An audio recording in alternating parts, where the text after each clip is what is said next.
पूर्वांचल उत्तर मध्य भारत का एक भौगोलिक क्षेत्र है जो उत्तर में नेपाल, पूर्व में बिहार, दक्षिण में मध्य प्रदेश और पश्चिम में उत्तर प्रदेश के अवध क्षेत्र से घिरा है। इस क्षेत्र का प्रतिनिधित्व 117 विधायक और 23 सांसद करते हैं।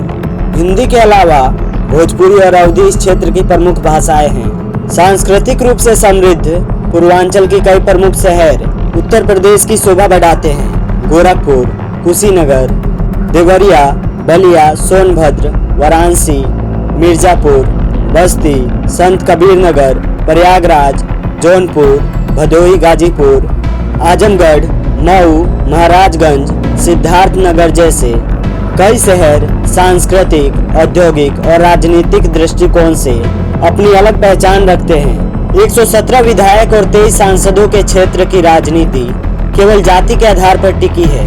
शहरों की छोड़ दे तो छोटे गांव और कस्बों में गाड़ियों पर नंबर प्लेट की जरूरत नहीं होती।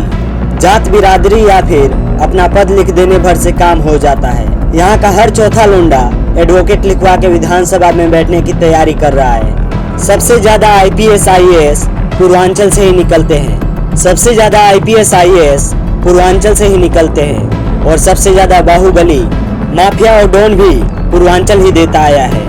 इस बात से इनकार नहीं कर सकते। और जब से राइट साइड ब्रेक और सेल्फ स्टार्ट बुलेट आया है तब से ऐसे बहुत से हड्डी ब्रूसली टाइप लड़के जो अपना भी बोझ बड़ी मुश्किल से उठा पाते होंगे वह भी बाहुबली और युवा नेता बने बुलेट लहराते मिल जाएंगे।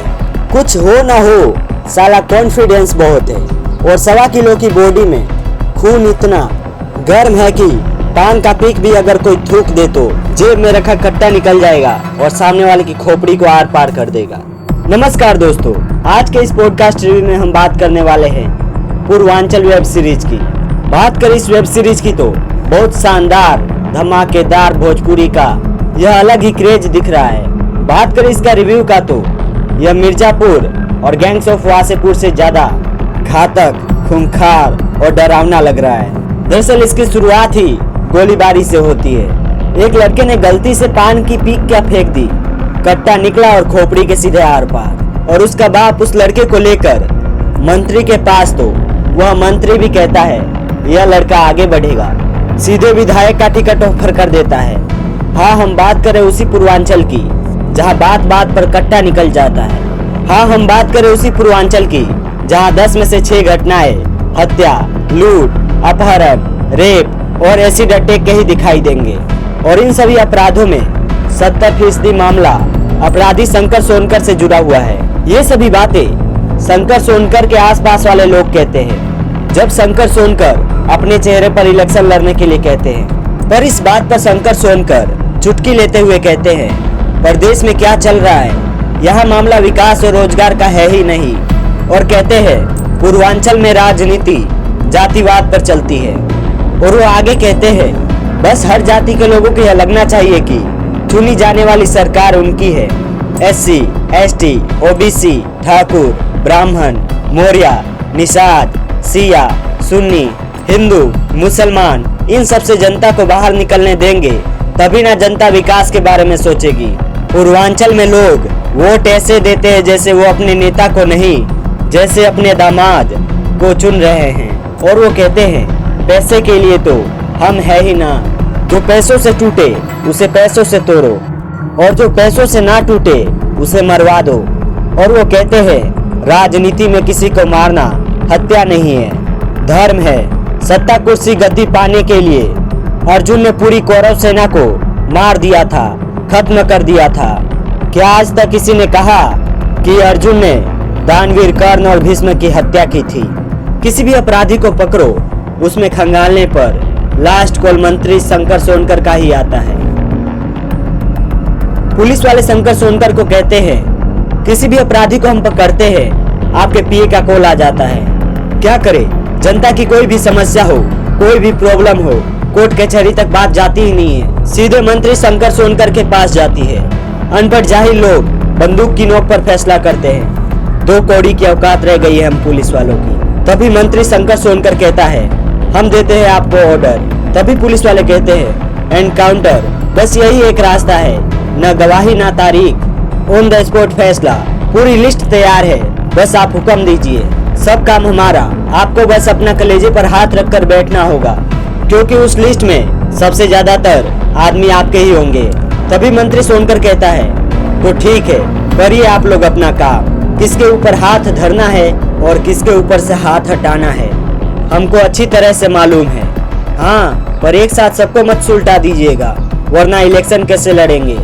अब आपको सोचना पड़ेगा कि ये दोहरा खेल पुलिस एनकाउंटर है या पॉलिटिकल मर्डर।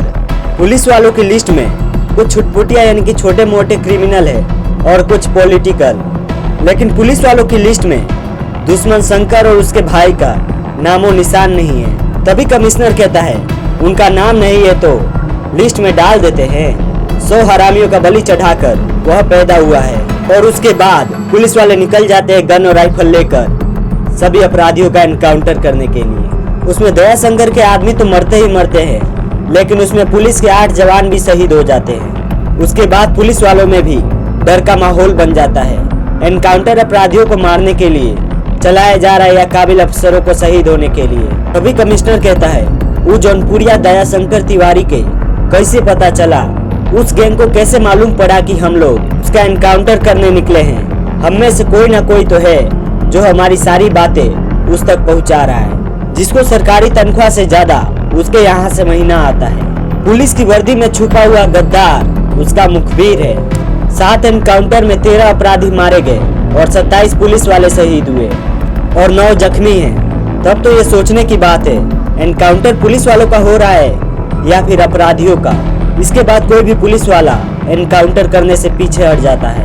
तब उनकी डिमांड रहती है, बिना अच्छी पिस्टल और बिना बुलेट प्रूफ जैकेट के हम एनकाउंटर करने नहीं जाएंगे। तभी एक पुलिस वाला कहता है, क्यों ना किसी अपराधी से ही दूसरे अपराधी को मारा जाए। हर कोई अपराधी 5-10 हजार रुपए के लिए कोई भी किसी को भी मारने के लिए तैयार हो जाता है। क्यों ना हम कोई ऐसे अपराधी को खोजे जिसे पुलिस की तरफ से भी पैसा मिलेगा और कुछ एक्स्ट्रा पैसा भी। पिस्टल और गोली सरकार का होगा, बट एनकाउंटर के बाद फोटो पुलिस वाले का होगा। जो फोटो खिंचवाए बदले में पैसा देगा। सर, हम अपराधी को खोजकर एक के हाथ दूसरे को मरवाएंगे। तब उनको याद आती है कैसी अपराधी की जो पुलिस का नौकरी छोड़कर शराब, ड्रग्स, कोकेन से नाता जोड़ लेता है। तभी उनमें से एक कहता है, पूर्वांचल से क्राइम का नामो निशान मिटाने के लिए उसे आना पड़ेगा और मैं उसे जरूर लेकर आऊंगा। अगर आप अनुमति दे तो वह हमारा अंडर कवर एजेंट की तरह काम करेगा। 7 साल गैप हो गया, डिपार्टमेंट में सब नए हैं, उसको कोई नहीं जानता। इसके सिवा दूसरा कोई ऑप्शन नहीं है, यही लास्ट ऑप्शन है। यदि आपके पास कोई ऑप्शन हो तो बताइए। उसके बाद निरहुआ का फर्स्ट लुक जेल के अंदर एंट्री से शुरू होता है, जो जेल के अंदर उसी दया शंकर के भाई को मार कर आया था। वहाँ उनकी भेंट एक अन्य कैदी अवधेश मिश्रा से होती है, जो उन्हें शांत देख खुद शौक में थे। तभी जेल के अंदर कुछ नए कैदियों की भी एंट्री होती है, जो दया शंकर तिवारी के आदमी होते हैं और वह उस जेल में दया शंकर तिवारी के भाई को मारने वाले को मारने आए थे। अवधेश मिश्रा उन्हें पहले ही सूचित कर देते हैं कि जेल में कुछ नई एंट्री हुई है और ये सब तुम्हें मारने के लिए आए हैं। दिनेश लाल यादव के साथ उनके 4-5 दोस्त और भी थे जो उस जेल में बंद थे। और अगले दिन जब दया शंकर तिवारी के आदमियों ने उन पर हमला किया तो उनमें से एक को उन्होंने जान से मार दिया। तभी वो अवधेश मिश्रा को कहते हैं, अब समझ में आया आपको कि कैसे वो मेरे हाथ से मर गया। जब जान पर बनती है ना, कोई किसी को मार देता है। इसका मतलब ये नहीं कि वह पेशेवर अपराधी है। और जान बचाने के लिए शुक्रिया कहते हैं और वह वहां से चले जाते हैं। आज के इस फर्स्ट पार्ट में सिर्फ इतना ही। बहुत जल्द आप लोगों के बीच इसका सेकेंड पार्ट अपलोड होगा। यह वीडियो कैसा लगा आप लोगों को?